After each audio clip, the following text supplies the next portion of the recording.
It's another beautiful day for baseball in Los Angeles. And baseball podcast. Josh Schaefer and Blake Harris Cover everything Dodgers right here on Inside the Ravine.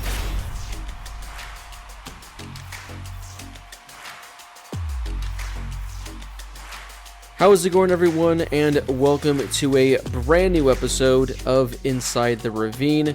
Joining me, as always, is my fantastic co-host, Josh Schaefer. I'm your host for the evening, Blake Harris. Josh, glad you were able to make it. I know the traffic from Ontario was supposedly really bad, so glad that it didn't take you 5 hours to go about 30, 40 miles. So I know you were probably in the car for quite a bit, but I appreciate you knocking that out and being able to record our first episode of 2023. Yeah, well, you know what's funny is we were actually going to do this episode 2 days ago, and we ended up pushing it back. Well, I get in my car, leaving the office, same time as every day, 2 days ago when we were going to do this, and I got home in 30 minutes. 30 minutes, and now here we are today, and it takes me over an hour to get home. It is what it is, you know. We've got Dodgers news coming out, so eager to do a show today, and you know the traffic wasn't too bad because I was just itching to just hop on the feed and stream with you today, Blake. There you go. You kind of gave a nice little tease for an episode coming next week. So originally we were going to record on Tuesday because of Josh. We are set to interview a player on the Dodgers on the 40-man. Probably on the opening day roster, but unfortunately on Tuesday he was traveling to Arizona because he's starting to get ready for spring training. So expect that interview sometime next week. Again, we're not going to. Yeah. I did say they're on the 40-man, so that does kind of limit the options there. But hey, of course, he or she. But stay tuned for that. It's going to be a fun episode whenever we get to that. Again, just going to tease it at that. Not going to give too much insight there, so make sure to stay tuned for that. And there is some Dodgers news to get to. We're also going to be doing a mailbag, answering questions from our listeners. But before we get to the latest news, before we get to the latest mailbag from all of our fans, make sure to follow the show wherever you're on social media. We're on Twitter, we're on Instagram, we're on TikTok, we're on YouTube. Head over to Instagram and give us a follow. I'm trying to make a push to get us to 100 followers, Josh. So if you haven't already, go to Instagram right now. You can actually do it while you're listening to the show. We're going to keep talking. At Inside the Ravine, give us a follow and help us reach 100 followers. I was going to say subscribers, but I think that's only YouTube. So help us reach that number by our next episode next week. And again, you guys can listen to the show wherever you guys get your podcast. We're on the Odyssey app because we are brought to you by Odyssey Sports. We're also on Spotify. We're also on Apple Podcasts. And I think that pretty much wraps up that little plug, Josh. So let's get to the latest news. A bit has happened since our last episode about a week and a half ago, and the first that we briefly want to touch up on is Trevor Bauer. He officially was designated for assignment, and today he was officially released by the Dodgers. Now, in our previous episode, we kind of went over all the different scenarios that could potentially happen with Trevor Bauer. I think we both agreed that we wouldn't have been surprised if he would have been added to the 40-man, strictly for the Dodgers to buy more time to search for a trade or kind of just do a little more research. We didn't necessarily think a release was the automatic answer. Well, the Dodgers, they waited till literally, I think, the deadline. I think the deadline was last Friday at like 3 or 4 p.m., and it literally came in right at the very end saying the Dodgers are going to designate him for assignment. They didn't release him because that would give them another week to see if they could find a trade. And ultimately, no team opted to trade for Trevor Bauer. They didn't want to potentially pay the Dodgers a couple million to get him over.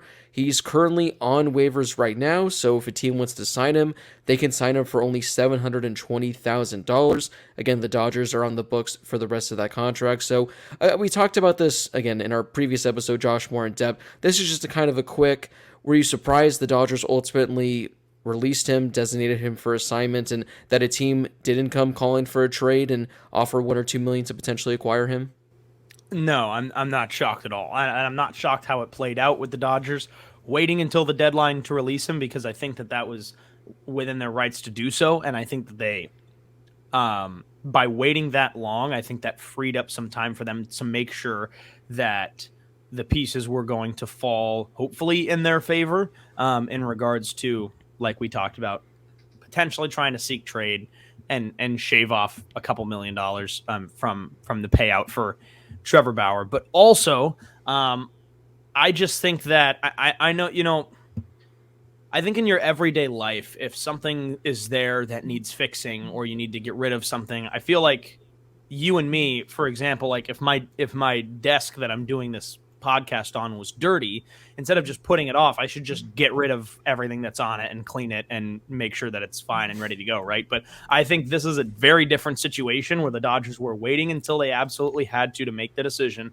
and I think that they handled that well, and I'm also not surprised that they made this decision, and after some time to potentially seek a trade, they end up releasing him, and he goes through the waivers, and we'll see what happens after that. But I'm not shocked at how things played out. I'm not unhappy with the way that things played out in this particular situation.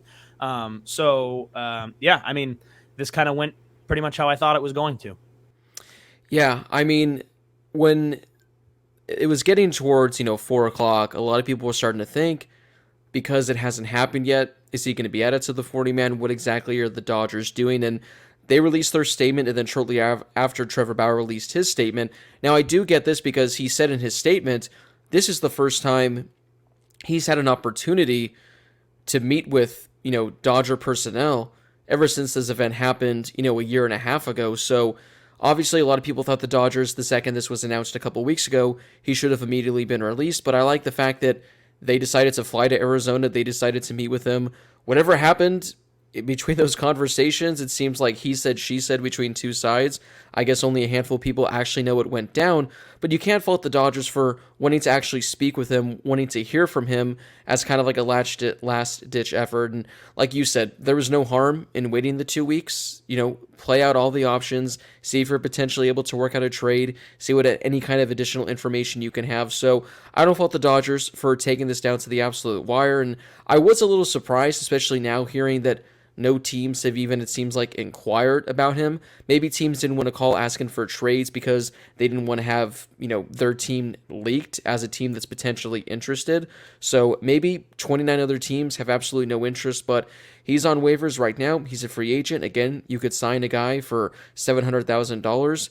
I think there was a report today from John Heyman saying teams are probably going to kick the tires because starting pitching is such a necessity, and when you can get a guy that has the kind of talent for literally nothing, you might as well take a risk. So will he sign with the team? That remains to be seen, but as of right now, the saga is officially over. But with him being officially released and off the Dodgers' mind, they're not necessarily going to have to be worrying about him on the field as much as they're going to have to worry about him off the field, Josh, because his $22 million, they got to officially pay it, and because of that, a move that they just made yesterday officially puts the Dodgers over the tax threshold, something we've talked about all offseason. They've been wanting to get under this number. Well, they made a trade. They're officially over it. Now, Josh, if I would have told you, a couple weeks ago, the Dodgers would make a trade that would push them over the luxury tax threshold, you'd probably be saying, wow, they must have picked up some asset. If they're going out, they're going above that number that they've been trying to avoid all offseason. But if they made a trade, they must have been confident in the guy they're getting. Instead, they make a trade with the Miami Marlins to acquire former friend. You have to go way, way back about a decade. Infielder Miguel Rojas. So, Josh, before we talk about the move, what it means for the Dodgers, and why they probably did it, what were your thoughts when you got the notification saying the Dodgers made this trade? I mean, at first I thought, oh, okay, that's all right, interesting. I was surprised that it was exchanged for Jacob Amaya, at least at first, because when I saw the Dodgers trade prospect Jacob Amaya, you think, oh, like, who are they getting in return? And then you see it's Miguel Rojas, and you're like, okay. And I'm like, all right, he was pretty good defensively last year for the Marlins. He was their everyday shortstop. Like, that makes all right. And then you pull up the numbers, and then you start to ask a few more questions because obviously he is a former Dodger. He was. I mean, it's been a while. It's been since 2014. He played just the 1 year for the Dodgers and appeared in 85 games. And you're like, all right. And then all these years with Miami, and you're thinking, all right. But then you actually start looking at some of the numbers, and he's going to be 34 by the time the season starts. You know, if you're 34 by the time the season starts, he hit 230, 236 last year, something like that. So it's definitely different than what we've seen from Dodgers shortstops in recent years, where you're getting guys that are a little bit younger. You're getting guys that hit the hell out of the baseball just consistently. And I don't think you're going to get that in a guy like Miguel Rojas. But you're going to get somebody that's probably a more reliable glove at short than the Dodgers have had in recent years, even with the likes of Seager and Trey Turner. And I was talking with my roommate today. He's a Dodgers guy. I brought him up before, and we were trying to figure out if who was the last great Dodgers defensive shortstop now that they now have the glove of Miguel Rojas. So it's an interesting move. I don't hate it by any means. I'm a little bit surprised. It is not what I was expecting the Dodgers to do this offseason, but I don't think that means that the Dodgers have had a bad offseason. Yeah. I mean, I'm thinking, so obviously when they had Manny Machado for a couple months, he was great defensively, but prior to that, I mean, between Trey Turner, Corey Seager, hasn't been great defensively for shortstops. And Miguel Rojas, the thing about him is outs above average, which is, one of the better defensive metrics in all of baseball. 98th percentile. So he's one of the best when it comes to defense. I saw some, numbers on Twitter over the last 24 hours that essentially over the last few years, like defensively, he's been one of the better defensive shortstops in all of baseball. I think he was a Gold Glove finalist this past season. So you're getting a significant upgrade at the shortstop position. You're getting a guy that's been around for a decade. You're getting a guy that is widely considered to be a great clubhouse presence. And he, like you said, he was a Dodger a decade ago, saved Clayton Kershaw's no-hitter, back in 2014. So there is a familiarity there.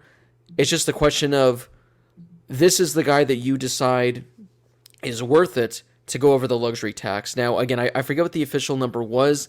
It seemed like regardless of what the Dodgers did this offseason, they were somehow going to go over it at some point because they probably did need to make an addition. But I think he's making $5 million, is only under contract for one season. You get a guy that you can count on, you can rely on, that plays defense. Now, Josh, like you mentioned, with the bat, hit 236 last year, OPS of 605, OPS plus of 72. His best season at the plate came back in 2020, so just 2 seasons ago. Only a 40-game sample size, but he did hit 304, OPS of 888, OPS plus of 138. But that's kind of an outlier because every other season, OPS plus of 93, 89, 79, 103. So he's a below average, hitter at the plate. But if he's your number 9 hitter, if he's essentially what your pitcher was a couple years ago, I think that's something that 260 for the Dodgers. Yeah. I mean, if he can hit 250, I mean, you'll take that. If he can post an OPS plus, it doesn't have to be 100 league average, but if he can get it up to 90, I think you'll take that. I think you'll easily take that. So I think the Dodgers are banking on that because he's shown that he's capable of being a solid hitter. And again, he doesn't have to be an all-star, just be slightly below league average. Yeah, and you know what? Like his average of 236 was his lowest since he was a Dodger in 2014 when he hit below 200, and his OPS plus last year of 72 was his lowest since 2016. So when it was 69. And with the Dodgers, again, he was not very good at the play with the Dodgers. He had an OPS plus of 34 with the Dodgers back in 2014. But again, I don't know if that's exactly what the Dodgers are looking for in their shortstop right now. And look, I mean, I put absolutely no stock in this. Let me just say this first of all. But Major League Baseball put out the most off-season type of content the other day, and it was projecting the next 10 World Series matchups and winners. And this was before the Miguel Rojas trade, and they had the Dodgers winning in 2023, that's next season, against who knows? That's how little I looked at this thing. They had the Dodgers winning next year, and then you put out what the Dodgers starting defense could look like, and there are still a lot of pieces in there and guys who can hit the ball. And look, I think that the Dodgers have flown under the radar this offseason. Actually, I'll correct that. I think the Dodgers have been in the mix of everything this offseason, and everyone's been talking about how they haven't done anything, including us at times. We've been wondering what the Dodgers are doing. But the fact of the matter is that the Dodgers, without making any additions this offseason, were going to be a contender in some way, shape, or form. And they have plugged in the pieces that are going to help them solidify a roster that could potentially win a World Series. And they didn't have to go jump off the paper and make some unbelievable move like they have the last couple years. And we've said that before too.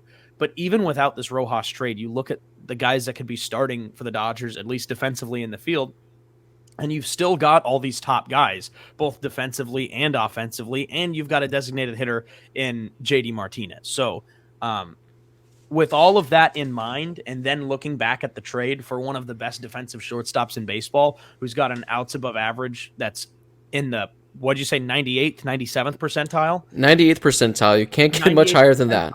Exactly. You can't get much higher than that. And I think that over time, I've started to like this move even more.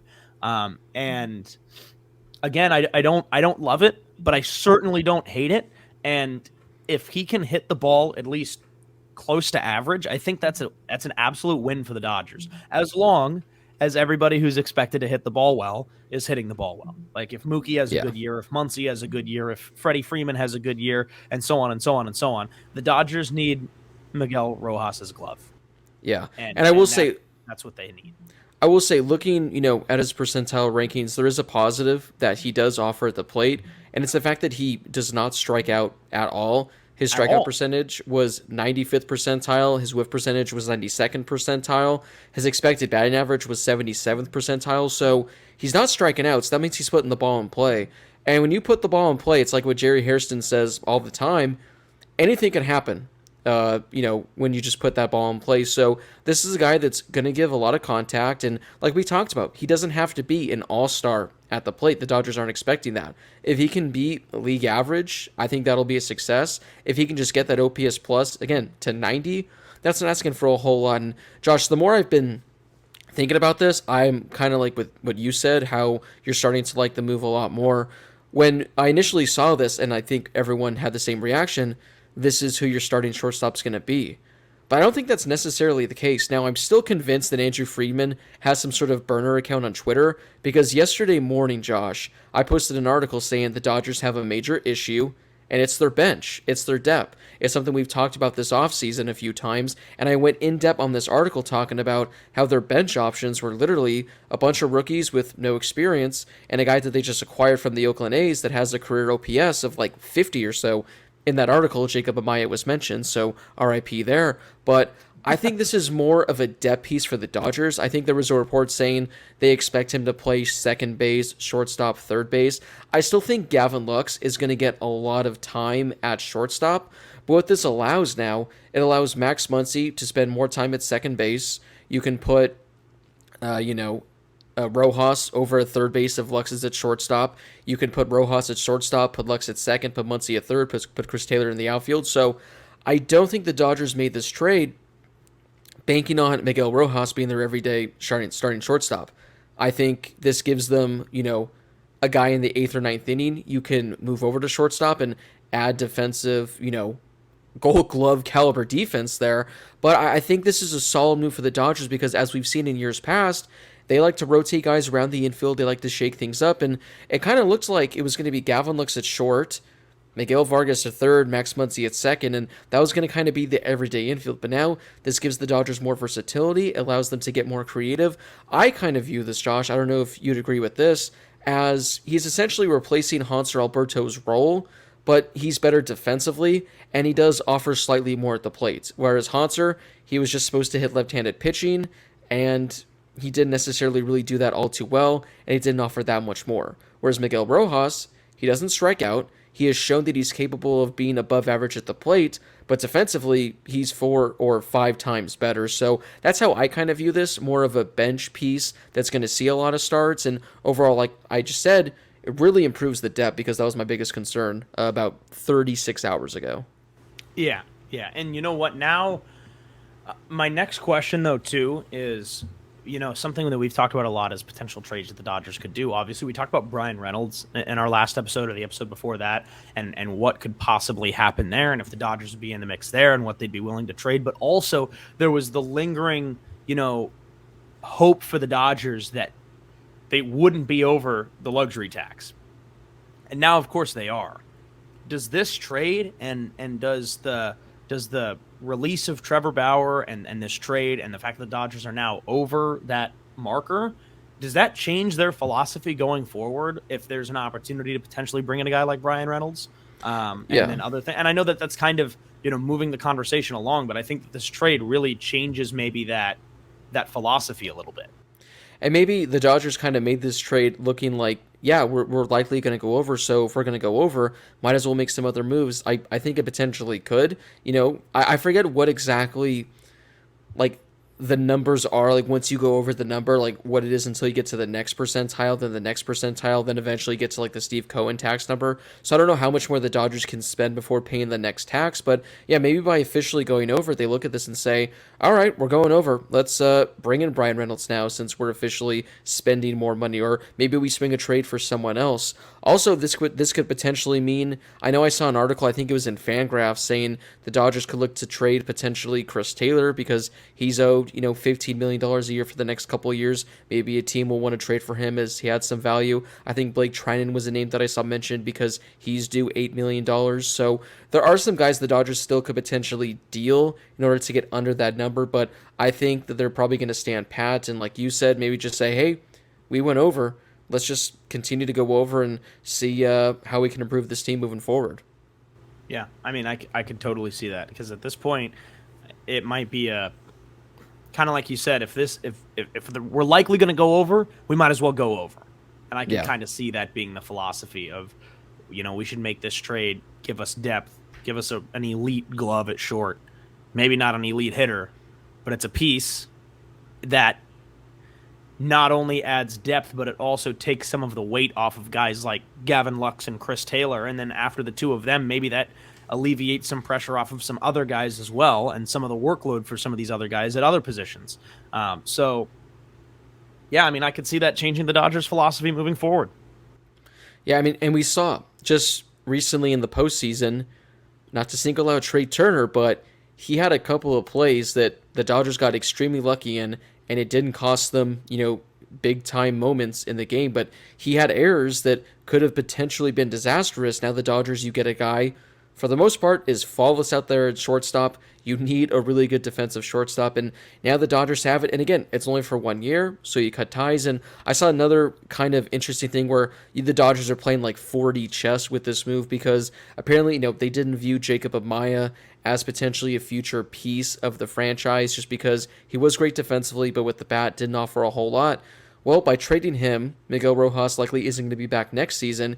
You essentially just clear a 40-man roster spot that they're desperately going to need next offseason when they have a bunch of top prospects that are going to be added, or if they want to make an additional splash in free agency, they're going to have one additional 40-man roster spot. So another reason why, again, the Dodgers, they're looking, towards the future. They're looking ahead. This could be a move that benefits them. And again, Jacob Amaya, he wasn't going to really have much of an impact with the Dodgers this season as Miguel Rojas was. So I personally got no problem with it.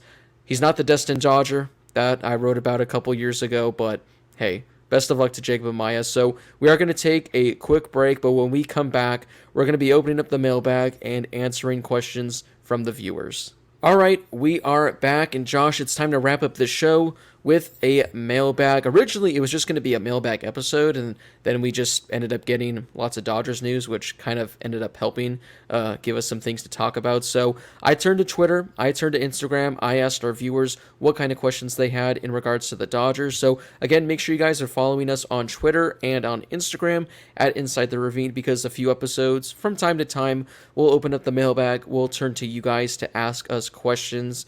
Our first question, Josh, it comes from MJ, and she actually wants to know about Edwin Rios. He, as you know, was released by the Dodgers about a month ago. Not released, I guess non-tendered. He became a free agent. hasn't signed with a team just yet. He's currently a free agent. So would you like to see the Dodgers bring him back on a minor league contract with the hope of him potentially reaching the big league club once again? As I talked about earlier, the Dodgers don't have a lot of depth. So, they had a guy in Joey Gallo last season that was a left-handed power hitter. Well, you could be getting a guy just like that in Edwin Rios for pretty cheap who has experience with the Dodgers.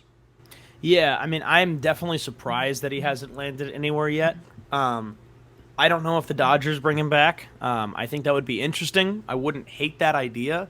I know that his name's been tossed around a little bit as a potential ad for teams like kind of more, we'll call them up-and-coming teams. I've seen a few articles tie him to the Pirates, for example, and I wouldn't be totally shocked to see a team like that make a move for him when you can get him cheap.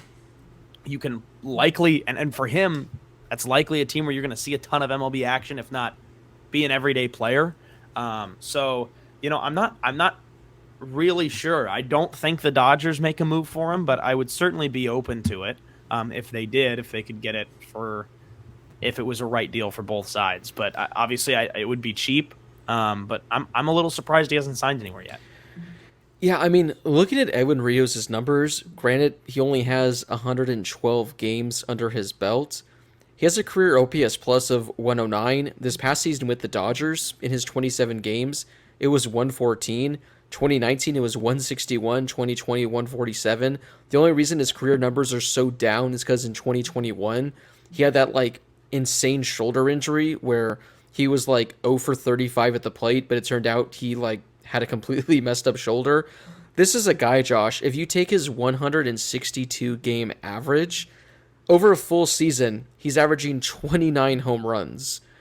Now, granted, he's not giving you anything defensively, but with the DH now, he's a great bench bat to have. So, yeah, the fact that a team hasn't signed him up until this point, I think is absolutely shocking. I would personally love if the Dodgers sign him to a minor league deal and they have him as a bench bat next season. Maybe when they non-tendered him, they weren't expecting their depth to take this much of a hit, but I would personally love Fred and Rios to come back. I think that'd be fantastic. Our next question comes from Michael Whitman.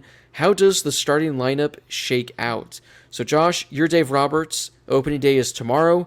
You're getting the lineup ready before you go to bed tonight. What are you penciling in for your starting line if opening day were tomorrow and the team's currently constructed the way they are? Well, I think that obviously some recent news changes that a little bit. I think for the Dodgers, I would probably have your obvious ones. Will Smith, Freddie Freeman. I think I'd start with Lux at second base. I think I'd start with Rojas at short and Max Muncy at third. And then in the outfield, I think from left to right, I'm going Chris Taylor, Trace Thompson, and Mookie Betts. And your designated hitter is JD Martinez. I think that's where I'm going for opening day. Yeah, I mean, you pretty much, I think, stole it from me exactly. So instead of just replaying what you did, I'll just create a 1 through 9. I'll go Mookie Betts. At number 2, I'll go Gavin Lux, just to have someone, that potentially can get on base. I'll go Freddie Freeman at 3, Will Smith 4, Max Muncy 5, Chris Taylor 6, Trace Thompson 7. Actually, I forgot about JD Martinez. I was just thinking about all the guys in the field. All right, so we're going to go back here. I'm actually, let's see. Okay, we're going to go Mookie Betts first. Have him hit leadoff.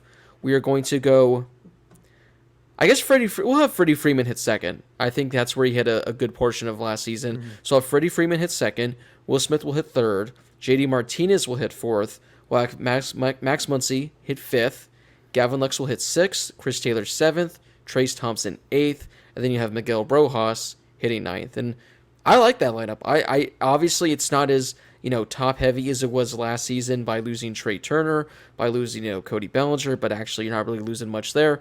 I think it's an overall pretty good lineup, with the only question kind of being Miguel Rojas as your weak link. But again, if he's your number 9 hitter, you can live with it.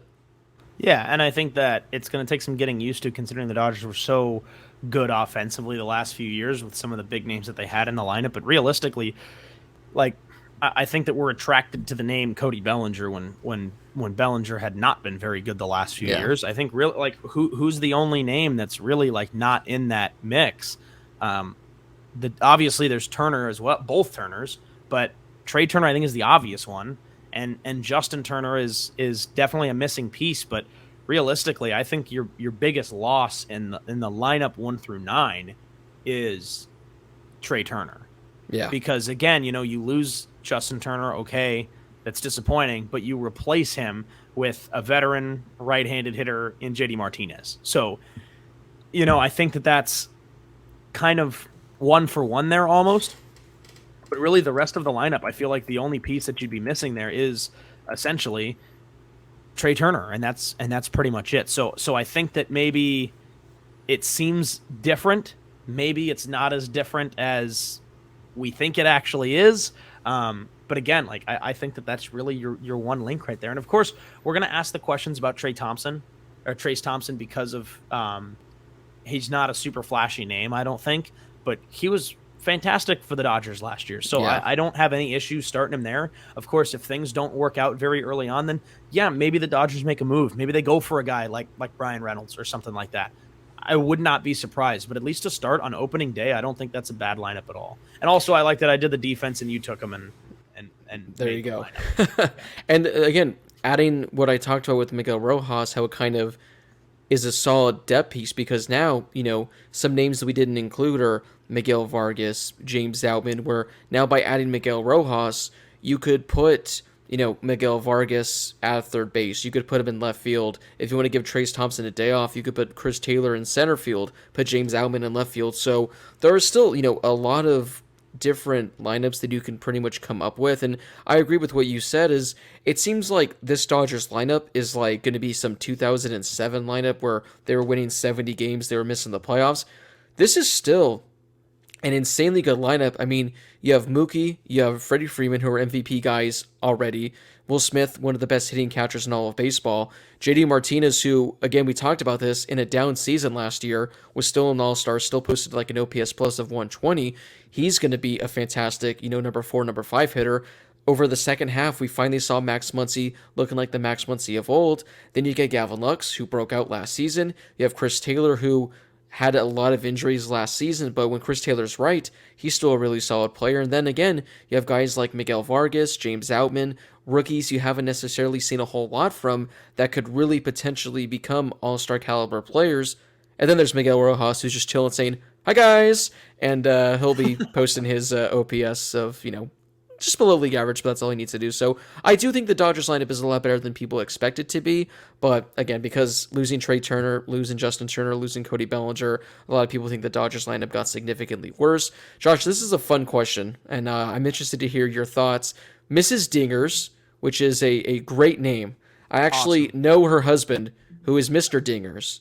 So you got okay. Mr. and Mrs. Dingers. And cool. I love dingers. I don't know about you, but I love me a good dinger. Which position player is going to pitch this year now that Justin Turner and Hanser are both gone? So who do you think is going to lead the Dodgers position player pitching with innings on the mound in 2023? That's a really, really good question. It is. I'm going to do some quick research. Okay. First of all, it's never going to happen. The best one, the funniest one, would be Austin Barnes. Austin Barnes pitching to Will Smith would be hilarious. It's not going to happen. The Dodgers would not do that. They would not take a risk like that. I will say, let's go. Man, I really don't know. I feel like there are a couple of obvious ones, but now I don't know. I'm looking at the roster right now, and it is tough to kind of take a look and figure it out. I don't know why, for some reason, I think Miguel Rojas could potentially be on the mound. Yeah. I don't know why I got a feeling. Maybe like a JD Martinez, since he doesn't have to play in the field at all. That's so kind of where I was leaning. Bring him out.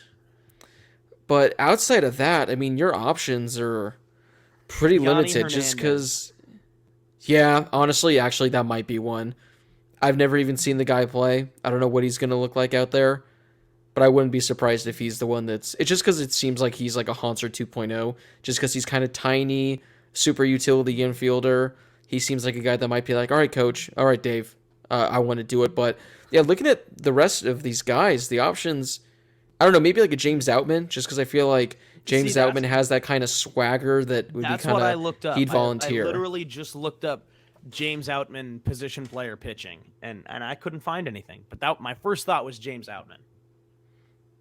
He has the swagger too. I will say he has the swagger, so maybe he does it. But I forget what the record was that Hanser set last season, but it was something incredible. Like, he appeared in more games than like any pitcher in like 100 years or something like that. I think he appeared in like 11 or 12 games. Like, you take Shohei out of the mix, but he set some insane record last year because the Dodgers had so many blowouts, and he just became like the everyday guy. Josh, I don't know if you have like the numbers up by chance in front of you, but I think Hanser Alberto might have finished last season with a better ERA than Craig Kimbrell. I don't know if you can get those two quickly, but he might have finished. He finished in 10 games. He pitched 11 innings. Right? Does that sound right? I think so. 11 innings across 10 games, an ERA of 4.09. Okay, that's pretty good. All right, 4.09 ERA. Craig Kimbrell's ERA in 63 games was 3.75. I think he had that surge like in the second half of the season. He had that surge at the end of the year. I will say for a closer at 3.75. Not great. His whip was 132. And Hanser's was. What was Hanser's whip? Hang on, it's loading. Hanser's whip was 118. Elite. We'll take it. Elite. We'll take it. Before you get off Hanser's page, does it have what his FIP was by chance? Or did he not have enough innings to qualify for that? No. Also, this is just the MLB. I think maybe Baseball Reference would have that, but I don't know. But MLB.com doesn't have it. Let me go back to. I should have just pulled up two different tabs. I was using the same tab. Oh boy, yeah. His batting FIP. average against. Batting average against. Oh yeah, Kimbrell's was. Oh, wait a second. Kimbrell's was 277, and Hanser's was 238. That's pretty close. That's pretty close. I looked up Hanser's FIP, which is like the number that everyone's starting to kind of use more than ERA right now, where it truly determines the pitcher's value. Yeah, Hanser's FIP was 6.38, so he was getting kind of lucky on the mound, but hey, we're going to need people. So what was your final answer, Josh? I think I kind of settled with James Outman and Miguel Rojas, but what was your final locked in? I'm going to go with we'll start with JD Martinez, and then just for the sake of it, Yanni Hernandez. Okay. Yep. Let's do it. Hopefully we get him. It's kind of not as exciting as it used to be because it seems like it happens so frequently now, where especially with the Dodgers last year, it seemed like an every week kind of thing. I remember back in the day, like you'd see it on Twitter, like, oh my God, this position player's coming in to pitch, but now it's kind of just the everyday norm. All right, Josh, we got time for one more question. This comes from Johnny Good. Johnny Good. Will Gavin Lux break out this year? So, we talked about him still potentially being the everyday shortstop. He's going to get a lot of runway. He's going to have more expectations than he did last season. So is this finally... I guess last season you can technically say he broke out, but I think that's just because he was so bad prior to that season. I mean, last year, he hit 276, OPS of 745, OPS plus of 105. League average right there numbers. Defensively didn't offer a whole lot. Only 6 home runs in 129 games. So, again, when he was as bad as he was, I guess that's technically a breakout. But, Josh, do you think he's going to maybe take the next step and become a potential top 3 vote finisher in All-Star voting at shortstop next season? Or are you expecting another kind of year that he posted last year? No, actually, I think that this is going to be a big year. I I think we saw flashes of that last year. And remember, there was this one game where I'm listening to the radio, and they're talking about how Gavin Lux has one of the best road batting averages in the National League. And I texted you, and I was like, did I hear this right? And we looked it up, and we were like, oh, my God, he's like number one in road batting average in the National League. And I think that obviously he had a few ups and downs throughout the year, but for the most part, I didn't think he was just average. I actually thought he was pretty good for the Dodgers last year, and I think the overall numbers skew it a little bit because of a couple of the trends that he went on. But yeah, I think this is going to be a good year for him. I think that he has the potential to hit above 280. I think that he's going to have a better OPS and an OPS plus than he did last year.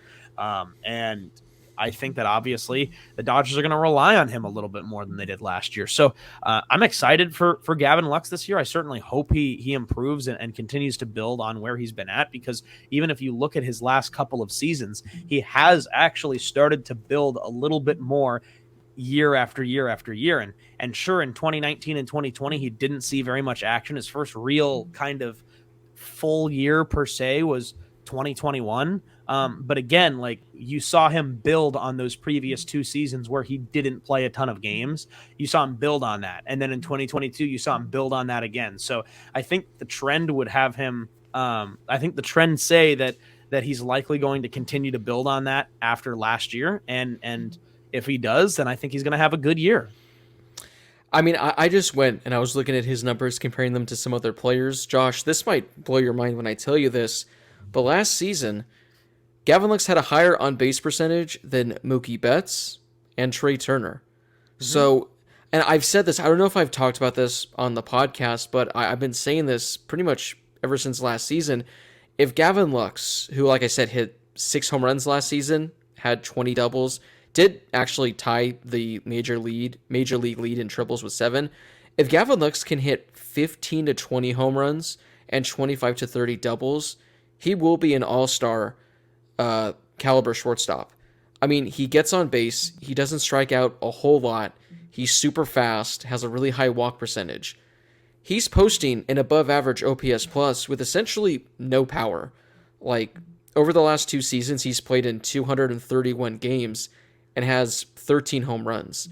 If he can just hit 15 to 20, he will be an amazing, amazing player. And I definitely think he could take the next step, because we saw last year, although, again, he didn't take the next step when it comes to his power, we saw his plate discipline look significantly better than the year prior. So I do think this could be a breakout campaign for Gavin Lux, because he did hit like 30 to 40 home runs, I think, in AAA, which, granted, the balls are a little juiced, but not every player is able to hit 30 home runs down there in AAA. So, again, he doesn't need to hit 30 at the big leagues, but if Gavin Lux can hit 15, he'll be an all-star caliber shortstop that could be a really valuable piece for the Dodgers. So, hopefully he takes that next step. Josh, the crazy thing is with Gavin Lux, it feels like he's been around for so long already. We've been hearing about him for so long. He literally, just a month and a half ago, turned 25. Yeah.